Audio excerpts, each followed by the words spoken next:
So, brethren, what we must now do is to ask ourselves, then what do we do? Beyond the rhetoric, what do we do?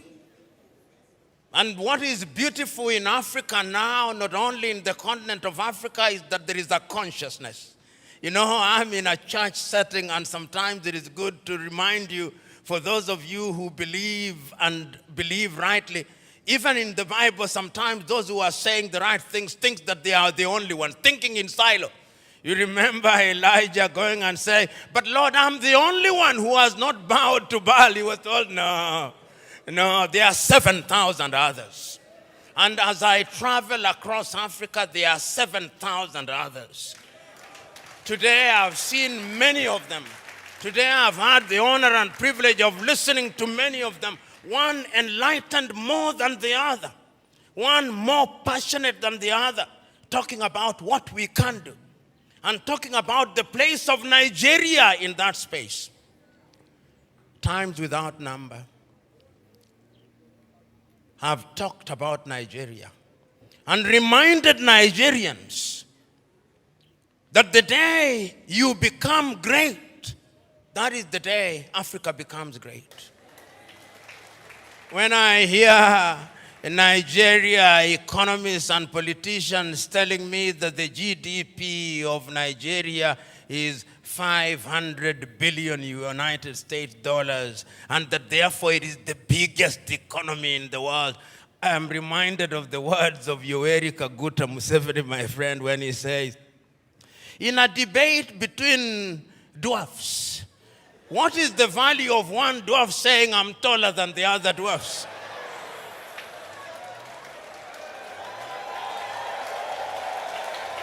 You are still a dwarf. This Nigeria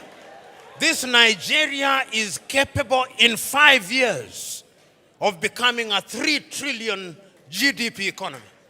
The fundamentals are there. Talk of human resource. And I think it is my sister, you go to anywhere in the world. Tell me, engineering, artificial intelligence, space, Nigerians. The saying goes, if you go to any part of the world and you do not find a Nigerian, run away from there. Because there is nothing to be done there. It is these Nigerians who will move the country. I keep on reminding my Nigerian friends, you say you are 220 million. No, you are not. I suspect you are 300 million. And if my suspicion is correct, you owe this region and this continent the talent. You know, when people talk about instability in Nigeria, I ask them, can you handle refugees from Nigeria? Can you? You cannot. They'll overwhelm the entire West Africa. So it is in Africans' genuine desire that Nigeria remains great and becomes great. All the ingredients are there. Writing in 1983, Chinua Achebe, in his book, The Trouble with Nigeria, said that it is simply and squarely a problem of leadership. That is an African problem, and I also want to say it is also a problem of followership. Before the Ezemwe started speaking, he talked about what is expected of him in the village. When you are appointed into a public office in Africa, they actually expect you to be a thief. And if you don't steal, they say you are not wise. So in the minds of many people in Africa, Abuja and Lagos are hunting grounds where they send their sons and daughters to take antelopes, which they share in the village. That thinking must change, because service for humanity is what we must look at. And I have no doubt in my mind that Africa can do it. When I look at Africa and I look at Nigeria, I see an Africa that is capable of rising because our sons and daughters now present in the continent and even in the diaspora. You go and see the Africans in the diaspora, whether they are in Antigua and Barbuda, and my good friend here, the ambassador of Antigua and Barbuda, Wallace Williams, Trinidad and Tobago, will agree with me in that regard. You go to St. Vincent's and Grenadines, you go to Jamaica, everybody now wants to come and invest in Africa. But we must make the circumstances right. So we must improve our politics. We must make our laws enabling. We must improve our agriculture. We must improve our health. We must improve our education system. We must improve the quality of the environment so that we stop our young men and women dying in the Mediterranean Sea, dying off the coast of Dhaka, going into modern day slavery in Saudi Arabia, in that part of the world. It can be done. We have seen it done during our lifetime. We have seen South Korea do it. We have seen China do it. We are seeing India do it. We can see Indonesia doing it. We have seen Vietnam after the war doing it. And within the continent of Africa, there are other examples. We have seen Rwanda rise like a phoenix during our lifetime. We have seen Botswana do it. We have seen Cabo Verde do it. We have seen Mauritius doing it. It can be done. And if we agree that it can be done, what we must now do is to take a solemn vow. And that solemn vow must come from these words spoken by Julius Kambarage Nyerere on the 6th day of March 1997 in Accra, Ghana, when he was called upon to be the guest on the 40th anniversary of Ghana's independence. This is what he said, and I say this, then I shut up and sit down. Mwalimu said, when Kwame Nkrumah told us in 1963 that we ought to unite, we agreed with him. And we did not for one moment believe that unity in and of itself will solve our problems. What we believe that unity will make our voices as Africans to be respected.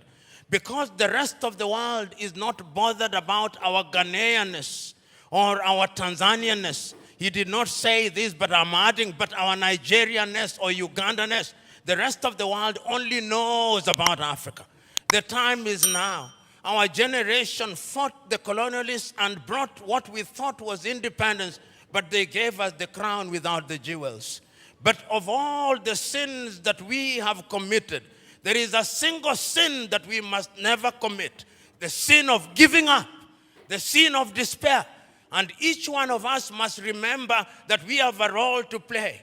We have a role to play because if the ocean is to exist, the droplets must be good.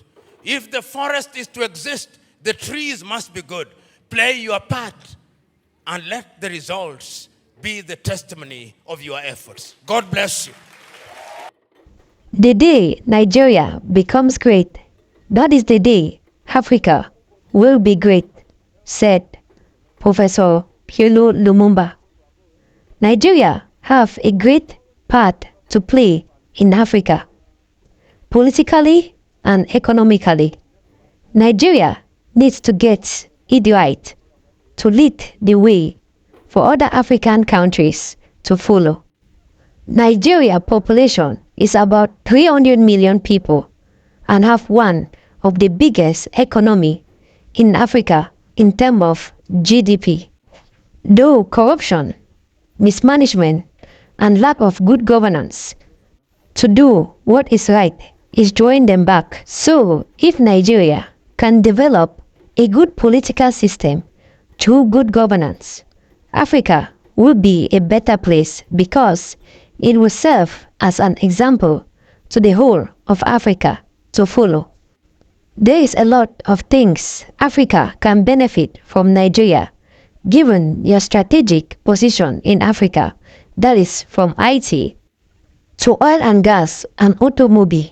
A country like Cameroon is having the strongest economy in Sima region because of the border share with Nigeria, which give them advantage to trade more with each other and to tap into some of the greatness of Nigeria. Even though Cameroon is not part of the ECOWAS bloc, just imagine if Nigeria implement good governance system the impact it will have in the whole of Africa. I am sure most African countries are going to follow their example because of the strategic role they play in Africa. The more reason why Nigeria needs to get it right for the betterment of Africa. Africa, wake up. Africa, rise up. Africa without borders. Africa, continental free trade area. The time is now. Please don't forget to like, share, and subscribe. Thank you.